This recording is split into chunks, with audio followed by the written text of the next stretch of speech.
Bonjour Manon. Donc tu enseignes le management de projet à l'IUT Sénart-Fontainebleau. Tout à fait. J'enseigne un certain nombre de licences professionnelles ici et effectivement c'est du management et de la gestion de projet. Voilà. Et donc dans ce cadre-là, oui, j'utilise certains types d'outils, ce qu'on appelle les serious games, dont je vais te faire part tout de suite, et on va en parler un peu plus longuement. Ok. Alors est-ce que tu peux nous expliquer ce que c'est qu'un serious game?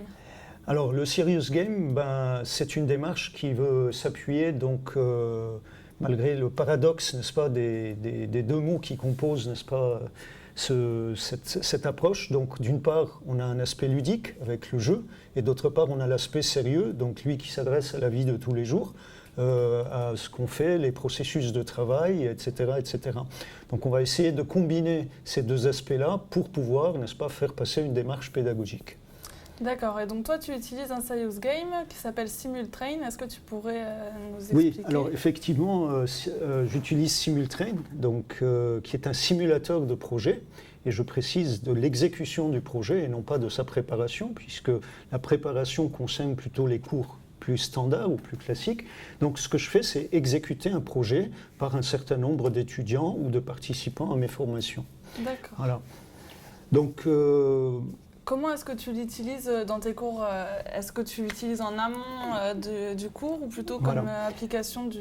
Alors, c'est toujours très surprenant. La découverte de ce logiciel se fait un peu par un concours de circonstances. On m'a proposé un jour d'animer une formation. Et finalement, le jeu m'a pris, comme on dit. Et donc, effectivement, je l'utilise aujourd'hui en amont de mes formations. En quelque sorte, les gens ne connaissent pas forcément ce que c'est un projet, ils le découvrent de façon interactive et de façon dynamique. Donc, ils pourront, au cours d'une journée, voire deux, n'est-ce pas, simuler cette exécution de projet.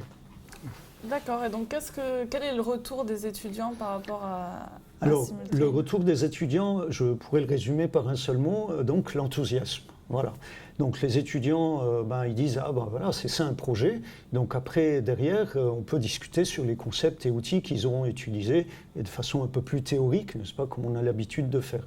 Alors, il y a un tout petit peu moins d'enthousiasme du côté des responsables d'études, puisqu'il y a un coût à ce logiciel, un coût par étudiant ou par participant, mais à regarder de plus près, en fait, comme ça touche un peu à tout ce qui se passe au cours d'un projet, chacune de ces parties représente un cours à lui seul.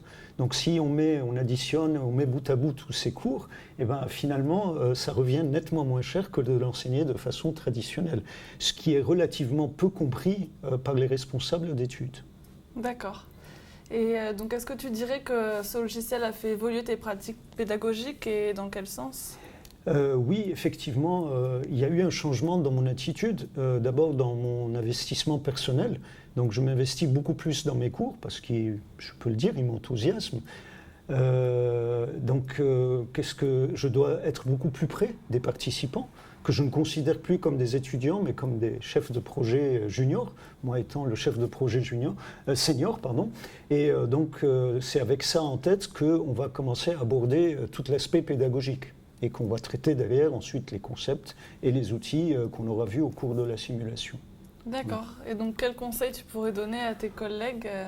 C'est très simple, ils n'ont pas besoin d'être des spécialistes ou des cadors en projet. L'essentiel, c'est de comprendre un peu le fonctionnement de ce simulateur pour qu'eux s'y mettent aussi et qu'ils animent, y compris ce genre de séance, en le cadrant plus par rapport à leur métier. Voilà. Donc, je dis qu'un seul message, allez-y les gars. Voilà. Merci beaucoup.